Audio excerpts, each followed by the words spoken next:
सबसे पहले उन्होंने फौज को इतनी ताकत दी कि हम लड़ सकते हैं। मैं खुद फौजी परिवार से हूँ, मेरे फादर आर्मी में थे, तो उन्होंने 1962 की वॉर लड़ी, 65 की वॉर लड़ी, 71 की वॉर लड़ी, और ऐसे लड़ी कि जहाँ पे हम सुनते थे छोटे होके कि वो हथियार नहीं थे,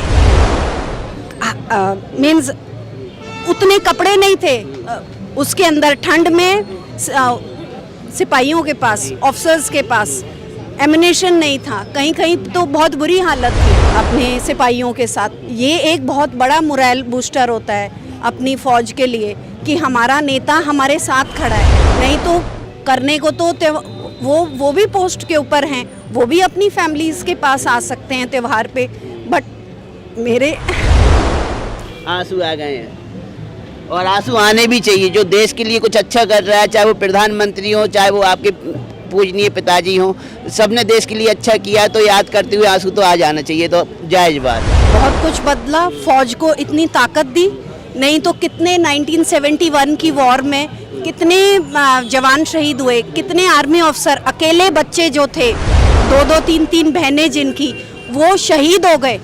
और कितने अभी भी जेलों में पड़े हैं, पाकिस्तान की जेलों में। बहुत सारे ऐसी फैमिलीज हैं उनके लिए कुछ नहीं हो रहा, वो वहाँ पे जेलों में हैं, उनकी कोई सुनवाई नहीं है, कुछ नहीं है। ऐसा तो नहीं महिलाओं के लिए 33% आरक्षण दे दिया, इसलिए आप वोट देंगे मोदी जी को? नहीं, ऐसा नहीं है। हिज पर्सनैलिटी, जैसे वो जो बोलते हैं वो कर देते हैं, और वो होके ही रहता है। तो अब रेवड़ियों पे वोट देगी जनता या काम पे वोट? सर, लोगों को समझ आ गया रेवड़ी से कुछ नहीं मिलने वाला, लोगों को अब काम चाहिए। लोगों को पता है कि जो जनता का जो जगह जगह काम हो रहे हैं, आप देखिए जहां तक इंसान पैदल चलने में सोचता था, वहां तक रोड आ रही है, टनल आ रहे हैं। तो ये कंफर्म है कि बीजेपी अब जो है पूरे हिंदुस्तान में बीजेपी का डंका बोलेगा। मेरा तो ये हर घर मोदी, घर घर मोदी, और पूरे देश में मोदी। उन्होंने काम करके दिखाया, श्री राम मंदिर बना के दिखाया उन्होंने। फ्री की रेवड़ी फायदेमंद है या विकास फायदेमंद? देखो, जिसे फ्री का चाहिए वो तो खाएगा फ्री का, है ना। हम तो चाहते हैं कि मोदी जी आए, बीजेपी आए। सर, उनको ना सिर्फ बहाना चाहिए, ठीक है, उनको बहाना है कि राम मंदिर का वो बस नाम लेते हैं। जब तक कांग्रेस थी, पूरा देश पिछले कई वर्षों में ये बोलता रह गया कि रामलला कब आएंगे, रामलला कब आएंगे। मोदी आए, योगी आए, तो रामलला भी आ गए हैं। और अब आप आगे आगे देखिए होता है क्या। देखिए भाई साहब, अब दिल्ली में बीजेपी आएगी, बस कुछ दिनों की बात और है। और जनता को समझ में आ गया है कि नरेंद्र मोदी, अमित शाह, राजनाथ सिंह, जो सरकार ने जो जिस तरीके से काम कर रहे हैं, जिस स्तर पे डेवलपमेंट हो रहा है, पूरे विश्व में नाम हो रहा है एक, तो ये कंफर्म है, दिल्ली की जनता को भी समझ में आ गया है। बहुत जल्द दिल्ली भी बदलाव चाह रही है। तो अब रेवड़ियों पे वोट देगी जनता या काम पे वोट? सर, लोगों को समझ आ गया रेवड़ी से कुछ नहीं मिलने वाला, लोगों को अब काम चाहिए। लोगों को पता है कि जो जनता का जो जगह जगह काम हो रहे हैं, आप देखिए जहां तक इंसान पैदल चलने में सोचता था, वहां तक रोड आ रही है, टनल आ रहे हैं। तो ये कंफर्म है कि बीजेपी अब जो है पूरे हिंदुस्तान में बीजेपी का डंका बोलेगा। महंगाई बेरोजगारी का क्या होगा? महंगाई बढ़ रही है, बेरोजगारी बढ़ रही है। सर, महंगाई कांग्रेस के टाइम में महंगाई नहीं थी, इस चीज का जवाब देना। अच्छा, इमरान जी कह गए कि ईवीएम से चुनाव हो रहा है, इसलिए बीजेपी जीत रही है।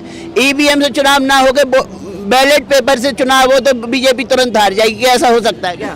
सर, सवाल ही पैदा नहीं होता है। राजस्थान में जिस तरीके से सीटें हैं, राहुल गांधी जी क्या बोलते थे, रिजल्ट आने वोटिंग से पहले उन्होंने बोला था, आपने उनका क्लिप देखा होगा, राजस्थान में कहते हैं कांग्रेस आएगी, ठीक है, छत्तीसगढ़ में कांग्रेस आएगी, एमपी में कांग्रेस आएगी। तो जनता जो इतना गैप आया जिस सीटों से जो आई है, भाई साहब 24 में 400 पार सीटें कंफर्म है। इस चीज का आप डंका लगा लीजिए। आपके कहने से 400 पार नहीं होगी, महिलाएं क्या बोलेंगी उनसे भी राय लेंगे। क्या कहें? मेरा तो ये हर घर मोदी, घर घर मोदी, और पूरे देश में मोदी। मोदी से इतना प्यार और स्नेह क्यों?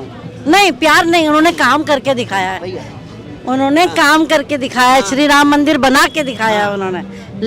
वोट राम मंदिर पे मिलेगा या विकास पे भी मिलेगा? दोनों पे मिलेगा, विकास पे भी मिलेगा और राम मंदिर। नाम है आपका? आरती ठाकुरी। कहाँ रहती हैं? दिल्ली में ही।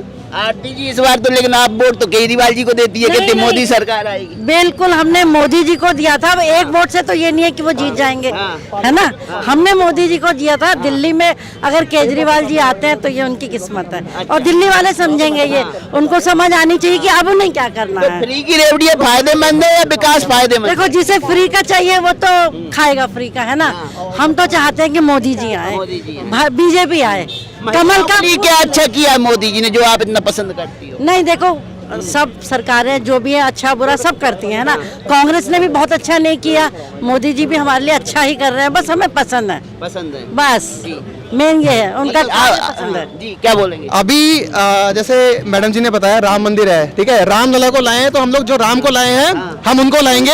अच्छा, अभी जैसे माननीय गृह मंत्री अमित शाह जी ने बोला है कि अब पीओके में भी उन्होंने सीटें फिक्स कर दी हैं, तो ये सबसे बड़ा गेम चेंजर होगा और देश की जनता को समझ आ गया है अब जो है पीओके बहुत जल्दी हिंदुस्तान के अंदर ऑफिशियली आ जाएगा। कांग्रेस ने सिर्फ सत्ता के चक्कर में हमेशा जो है इस देश को बेवकूफ बनाया है, ठीक है। अब लोगों को समझ में आ गया है कि भाजपा है तो सब कुछ मुमकिन है। तो क्या राम मंदिर पे अकेला वोट मिलेगा क्या? और भी तो काम है जो कराने चाहिए मोदी सरकार को। विपक्ष तो आरोप लगाता है कि राम मंदिर को बना रही है बीजेपी, राम के नाम पे वोट मांग रही है बीजेपी, कैप्चर कर लिया राम को बीजेपी ने, और यही वजह है कि मंदिर का शुभारंभ 2024 से पहले कराया जा रहा है। सर उनको ना सिर्फ बहाना चाहिए, ठीक है, उनको बहाना है कि राम मंदिर का वो बस नाम लेते हैं। जब तक कांग्रेस थी पूरा देश पिछले कई वर्षों में ये बोलता रह गया कि राम लला कब आएंगे, राम लला कब आएंगे। मोदी आए, योगी आए तो राम लला भी आ गए हैं, और अब आप आगे आगे देखिए होता है क्या, आगे आगे देखिए होता है क्या होगा 2024 में। मोदी सरकार आनी चाहिए बस बस बस। क्या नाम है आपका? अंजलि सिंह। इनकी राय से सहमत हैं? हाँ जी, पूरे राहुल सहमत। गांधी अच्छा नहीं कर सकते देश के लिए? ऐसे नहीं है कि अच्छा नहीं कर सकते, बट पहले तो कितने सालों से सरकार थी कांग्रेस की, तो क्या हुआ था? जो गरीब है वो भी गरीब था, जो अमीर है वो अमीर है। किसी के घर तो नहीं बने, किसी को करोड़ों की कोठी तो नहीं मिली। जो साइकिल चला रहा है वो साइकिल ही चला रहा है, रिक्शा चला रहा है रिक्शा चलाने वाला है, तो किसी का कुछ नहीं बदला। तो मोदी जी ने 9 साल में क्या बदला है सर, जो आप कह रही हैं हम मोदी जी को ही वोट देंगे? बहुत कुछ बदला। फौज को इतनी ताकत दी, नहीं तो कितने 1971 की वॉर में कितने जवान शहीद हुए, कितने आर्मी ऑफिसर, अकेले बच्चे जो थे, 2-2 3-3 बहनें जिनकी, वो शहीद हो गए। और कितने अभी भी जेलों में पड़े हैं, पाकिस्तान की जेलों में। बहुत सारे ऐसी फैमिलीज हैं उनके लिए कुछ नहीं हो रहा, वो वहाँ पे जेलों में हैं, कोई उनकी कोई सुनवाई नहीं है, कुछ नहीं है। तो अब क्या लग रहा है 2024 में मोदी सरकार फिर से आएगी तो आपकी अपेक्षाओं पे खड़ा उतर पाएगी? और विपक्ष क्यों आपकी अपेक्षाओं पे खड़ा नहीं उतर रहा है कि आप उनको वोट नहीं देंगी? नहीं, ऐसा नहीं है, कुछ तो है जो फर्क है जिसके कारण इतना बदलाव है। ऐसा तो नहीं महिलाओं के लिए 33% आरक्षण दे दिया इसलिए आप वोट देंगी मोदी जी को? नहीं, ऐसा नहीं है। हिज पर्सनैलिटी, जैसे वो जो बोलते हैं वो कर देते हैं और वो होके ही रहता है, तो ये कारण है। एक कारण है। हाँ जी, मोदी जी की पर्सनालिटी बढ़िया है, लेकिन राहुल गांधी भी पर्सनालिटी वाले इंसान है। भारत जोड़ो यात्रा निकाल के भारत जोड़ने की बात करते हैं, अब तो वो जोड़ना भी चाह रहे हैं, कहते हैं हम तो मोहब्बत की दुकान खोलेंगे। तो उससे हुआ क्या है? वो तो यात्रा तो कोई भी कर ले, बट जो कंक्रीट काम हुए हैं आप उनको देखिए, जो कंक्रीट काम हुए हैं, जैसे image of the country in front of the whole of world. पहले भी सीएम क्या है, प्राइम मिनिस्टर्स थे, बट जिस तरीके से mister Narendra Modi amongst the leaders of the world, how he is standing, how he is projecting India, how India is projected now. It was not earlier. We can say only about Indira Gandhi ji.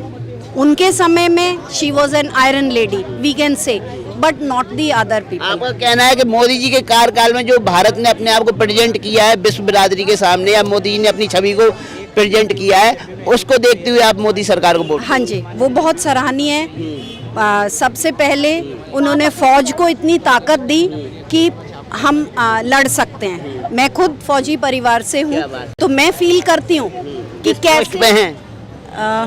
Uncle किस post पे हैं? मेरे father army में थे, तो उन्होंने 1962 की war लड़ी, 65 की वॉर लड़ी, 71 की वॉर लड़ी, और ऐसे लड़ी कि जहाँ पे हम सुनते थे छोटे होके कि वो हथियार नहीं थे, मीन्स उतने कपड़े नहीं थे उसके अंदर, ठंड में सिपाहियों के पास, ऑफिसर्स के पास एमिनेशन नहीं था, कहीं कहीं तो बहुत बुरी हालत थी, बट मोदी जी के कार्यकाल में सब कुछ सही हो रहा है। सब कुछ हो रहा है।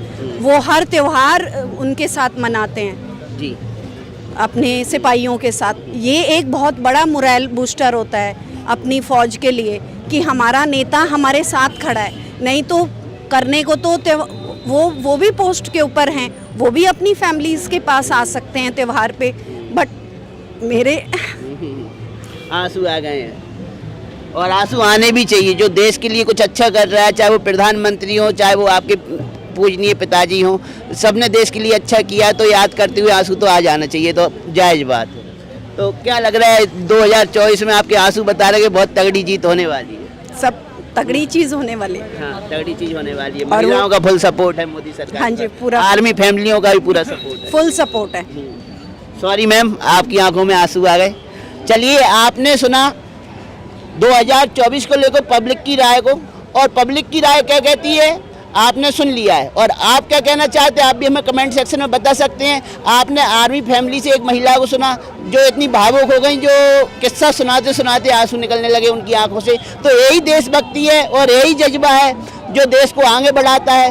तो हम भी आपसे कहना चाहेंगे देशभक्ति की भावना अपने दिल में हमेशा जगाए रखें, जो देश के काम आए। जय हिंद।